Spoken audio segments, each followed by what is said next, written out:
Welcome back.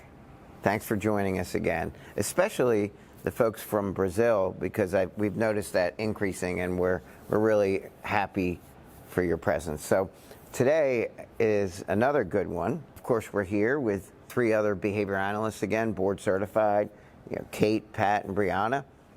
And one of our topics today is about discipline and self-control, and how does that relate to behavior analysis? I came up with 10 self-control behavior hacks that I use to get through tough times.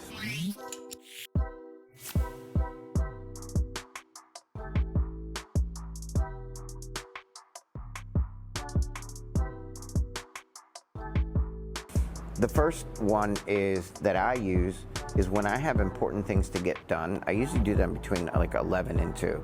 That's when I'm most productive. And I turn off all of the alerts on my phone. And obviously this isn't rocket science. Number 2, which is a really big one, especially during the pandemic, the data suggests that a lot of people during the last 2.5 years maybe started to exacerbate or start to have more challenges with various addictions.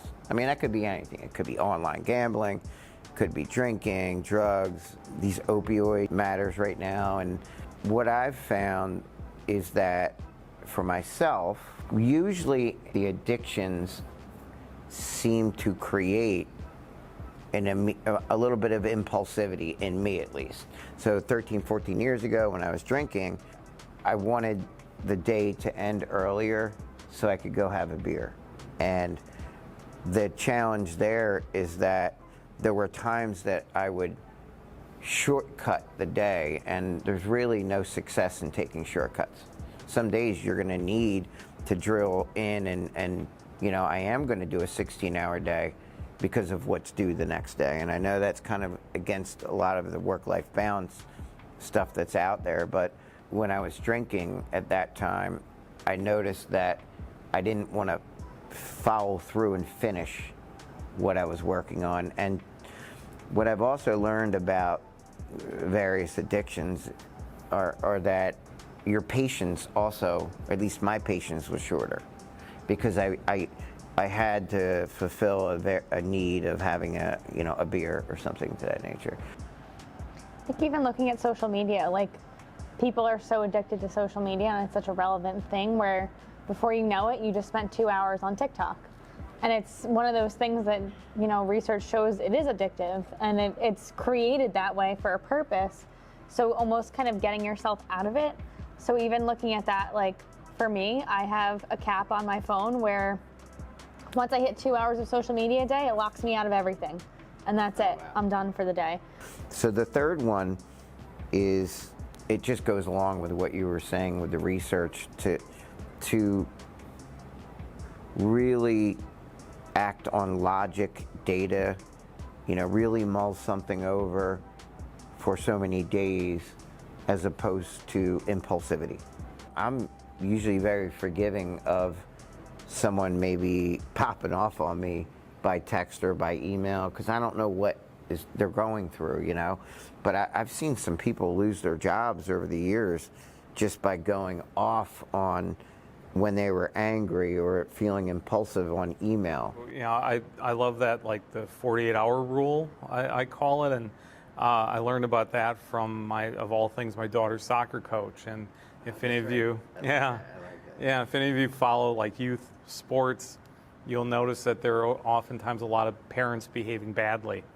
And so the rule basically was you can't contact him to complain, or anybody in a club, for up to 48 hours after the game about playing time or whatever else it might be. And then after 48 hours, he's like, call, email, be glad to talk with you. And his point was, oftentimes that call or email never came through because somebody had calmed down, or if it did come through, even then people were calmer. A behavior hack for number four that I often do is, although I seem to fail at it a lot, and it is embarrassing, so that's why it may work most of the time. It's whatever it is that I need to build habit strength, or that I have to really get working on. is that I make a public commitment to it, and especially to people I care about, I make a public commitment, like this is what we're going to achieve, or this is what we're going to do. And historically, sometimes it hasn't worked. I do feel like almost ashamed of it, but then I get back on the horse, and then figure out a different strategy. So I also find that if I don't do a public commitment, what I've found that can be effective is a private commitment to one person that will hold me accountable, that I have a lot of respect for. And that kind of falls into principle number 3 in behavioral karma, which is, self-monitor and tell someone that, that you want to feel accountable to. I don't make my commitment public, but I do make my report out system public. So I know, like many of us, we work out at 5 a.m. in the morning, and we post a photo at 5 a.m. saying like, hey, I was here at the gym today. And I have other people who do the same thing, and when they don't see my post, 9 times out of 10, they'll reach out to me and go, hey, where was your post this morning?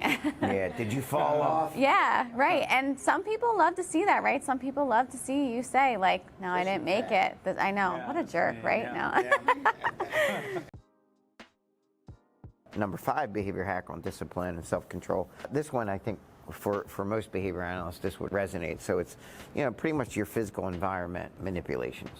So making sure various triggers, SDs, deltas are all arranged. For me, I know it's weird because you guys have been to my house because we had meetings there, and have you noticed a water jug in every room? Yes, including the bathroom. Including the bathroom. Is that so you drink more water? Yes. Okay. Yeah.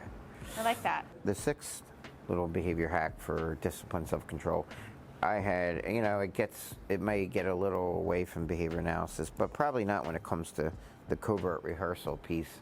I believe, well, for me, what works is my self-talk about how I label myself. So, in other words, when I had quit drinking like 13 years ago, that was pivotal for me. I remember in the early stages, it was really difficult. People would say, hey, you want a beer? And I'm like, I just can't drink. I don't want to drink. And now I actually identify myself as the words that I use when someone offers me one, or I'm like, I'm not a drinker. Like, that's my identity. I don't drink, but I do these things. So like the assertiveness of your self-talk, your covert rehearsal, how you identify yourself, it's a little different, but it's one more little thing that kind of commits to who you are and what you stand for. In terms of covert behavior, not just identifying and pairing yourself with the words or the phrases that you're thinking of, but also like walking yourself through the situation. So I'll do that a lot too. So if I'm going to skip something or not go to something, how is that going to affect me in the long run, affect my family members in the long run, or anybody who is running in that same circle? Yep. So not only just identifying yourself with the things and the covert behavior that are going on internally, but also thinking about the natural consequences that come along with that as well. Number 7, it works for me. Some of the biggest things that I have to build a behavioral habit or strength on, what I end up doing is I would actually have it on my phone like I do here. I would list the reasons why, because it's a struggle to do things that you don't feel like doing. So what I would do is make it very visual, and some of those things change, but the reason why would say for health, or to push really hard at work to make sure I have abundance for my family.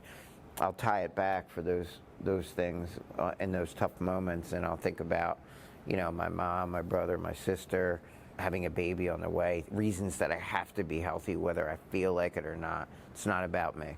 I got to be healthy for the people I love, Number 8 was thinking about everything that's difficult to do, that's uncomfortable. In fact, things that are almost aversive. Like what I try to do is lean into the pain. 'Cause maybe it's not pain, or maybe it's discomfort, but to really, really run at it head first. I feel like doing things that, they say no pain, no gain. you're not going to hit new limits. You're not going to have peak performance unless you really go further than you thought you could go. And Pat brought up something great on the phone today. I was talking, ride the Peloton now, and I'm really impressed with the instructors on there. And one of the things the one said today was, try to get your cadence up and resistance, try to get those up to a certain level. But then one of her comments was, and even if you can't do that, try to go one further than you've gone before. This is your time. You're already here, and I'm asking for 30 seconds of taking it one step further than you've been before. And I was dying on there. I'm like, damn it. Cranked up the knobs a little bit, and a little bit of self-competition, huh? Yeah, and the key, and the key, and I love that term, self-competition. It's like really the competition is with yourself, and can you improve upon what you did yesterday and the day before? My behavior hack number 9 for self-control and discipline is nothing new. I mean, everyone knows this. Since your physiology and your biology matter so much as when it comes to your performance that day, you're not going to hit a peak performance if you don't have the optimal sleep, nutrition, and exercise, right? So I know we talk about that quite a bit, but for me, when I know I have something competitive coming up, it's nice having frequent deadlines and events, because I notice it's almost like the old days with wrestling. I'm preparing for it in every way I can, and making sure I had a good night's sleep, that I ate healthy, and that I had been exercising heavily a couple weeks prior.